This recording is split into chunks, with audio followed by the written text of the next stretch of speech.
Hi, I'm Alex. Welcome to my channel. Today we're going to be looking at my favorite movies and what they taught me about writing. Or, I suppose more specifically, what they taught me were things that I could then apply into my writing. It'll become a little more clear. So, the first movie should be no shock to anyone at this point. Lord of the Rings, but very specifically Fellowship of the Ring. The Lord of the Rings movie did something incredibly well. Well, it did a lot of things incredibly well, but that's neither here nor there. But as far as writing goes, I learned a lot from that movie about how to make someone care about your character and quickly. As far as the first movie goes, I had actually never read the trilogy of books prior to seeing the first movie. Once I saw the first movie, I then went and got the books.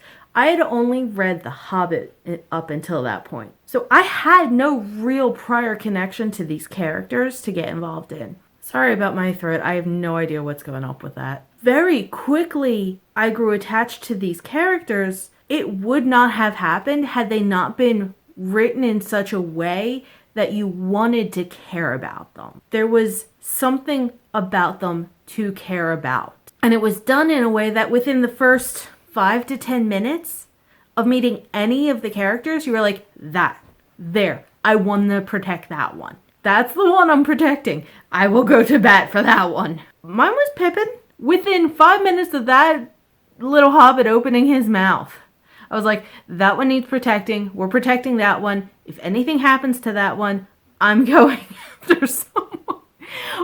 Which is really funny because when he starts getting in trouble, it's like, leave him alone. But also, yeah, that was kind of dumb. Now, I will say that I did have the initial understanding that a character like Pippin in Hobbit years is actually really young. Like, he's like a teenager. And that probably didn't help. But at the same time, had they changed his character to anything else, I probably wouldn't have. I would have been like, whatever. They did not have to make him as endearing as they did. They did it with every single one of them. Another thing I learned from this movie was editing. I will say, I think it's actually in the second movie that my example's coming from. It has been a long time since I actually watched them, so I do get some of the events kind of mixed up and they all kind of blur into one big movie.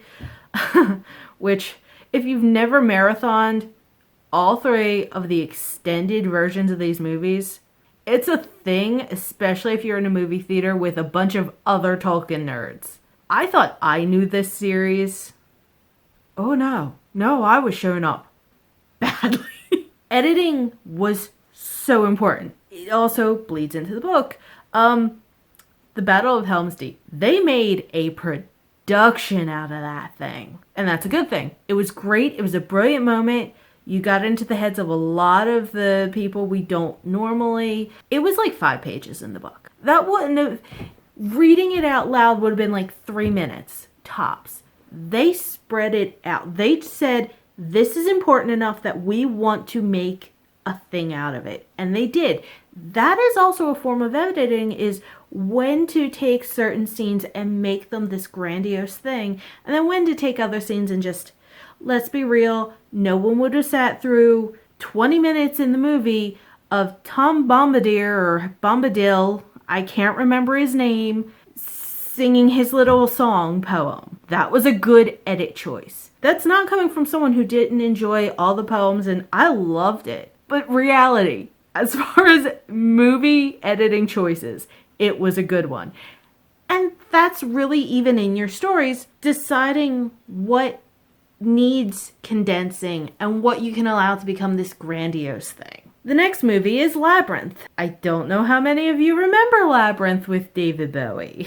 I sure do. What I learned from this: characters can save a pretty bog standard plot. If you strip away a lot of that movie, what it boils down to is a teenage girl going against a villain on the backdrop of like a coming of age thing. Like, she goes from whiny, woe is me, to, oh, I can take care of things. That is a pretty standard plot. Let's be real. I read fantasy, I write fantasy pretty standard plots. I mean, at this point, most fantasy plots are tropes. Characters can save it. Had Sarah not been interesting in the sense, and I don't mean, like, as an adult, I'm like your stepmom wasn't real great, but yeah, you're kind of whiny. For the age group it was intended, she was interesting enough. She was unique. She read. She acted out things at the park. She had these little quirks that made her interesting. Jareth was an interesting character. Fight me on it. Jareth was an interesting character. The Goblin King, who kind of is standoffish, but clearly something about him is open enough to give a wingding about this girl. In reality, he never had to give Hoggle the choice. He could have just been like, I'm throwing you in the pit and I'll replace you with a goblin who will do. He gave him a choice and gave him the opportunity to do better. Yes, he'd be punished for it, but that's not the point. He gave him the opportunity. So you have a character that's like, I'm bad and I'm clearly the villain of this story, just like Sarah wanted. But is he completely bad? It took a standard plot and made it interesting. Hoggle was an interesting character. There's a character growth for you.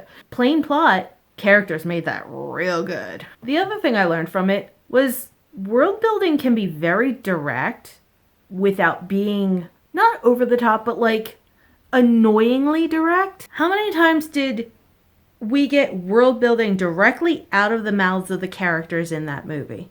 Hoggle literally sat there and explained the Bog of Eternal Stench. Now, given the name, it's pretty self-explanatory, but that's not the point. He sat there and explained it, but it worked within the context of the movie. The number of lessons and world building and things that were just said by the characters, if you really think about it, was a lot.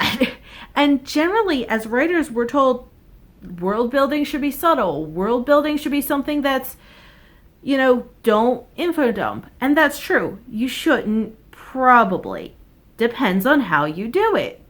It works sometimes, clearly, because we have seen it work. If it fits in with where it's at. So the next movie I learned from, Avatar. James Cameron, not the terrible Last Airbender movie. World building can offset a boring or standard plot. Now, I know I just said characters can do it. Well, world building can do it too. We all know James Cameron got kind of preachy in that movie. The plot was basically like, nature good, people bad, stop digging in places and stealing natural resources because we're destroying worlds. Look, it's preachy and it's boring. He created a world that was so interesting that I didn't care. No one cared. We were like, ooh, apparently that floaty thing is a message from the goddess. That's interesting. Oh, bioluminescent everything. Yes. Oh, culture that is fascinating and learnable. There was so much going on that we didn't care about the boring plot. The plot helped.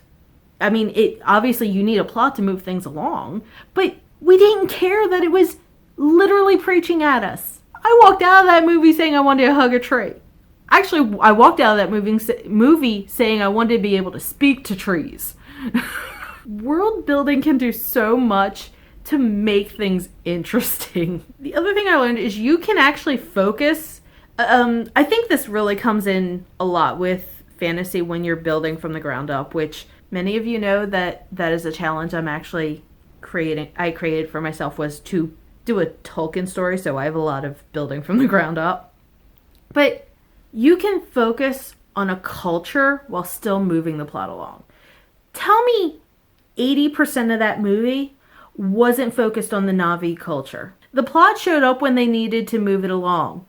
But 80 to 90% of that, even as they were moving the plot along, was focused on the Na'vi culture and teaching us about them. It worked. There is no reason that as writers we cannot also do that. I think this is where that advice, there's a lot of single-handed air quotes today, of writing what you know or writing what you love. If you're someone who loves cultural stuff and loves creating that stuff, there's no reason your book can't be majoritarily focused on that. The last movie I want to talk about is Doctor Strange. There's a lot of reasons to love that movie that have nothing to do with anything, but so the first thing I learned, and this is something I actually struggle with in writing in general, foreshadowing is everything. And it isn't always subtle. I know a lot of writers tend to try and make their foreshadowing really subtle, and it's a wonderful thing to be able to do. But anyone remember in Doctor Strange when he first learns the time thing and he's playing with the apple? How many of you realized that was foreshadowing for the fight with Dormammu? He literally caught the apple in a time loop and had it going back and forth, starting from the beginning to the end where it was destroyed and back to the beginning again. That wasn't actually all that subtle. It's just, it wasn't something we were expecting to be foreshadowing for something. Our writing can be like that. Also, character arcs are a whole thing. I'm gonna have to hurry this along. Character arcs are an entirely thing. Like, they're important. I don't actually have, Strange goes from a very selfish person to helping. I do apologize for needing to cut this short. Let me know if there are any movies you've learned things that help your writing, and I will see you in my next video.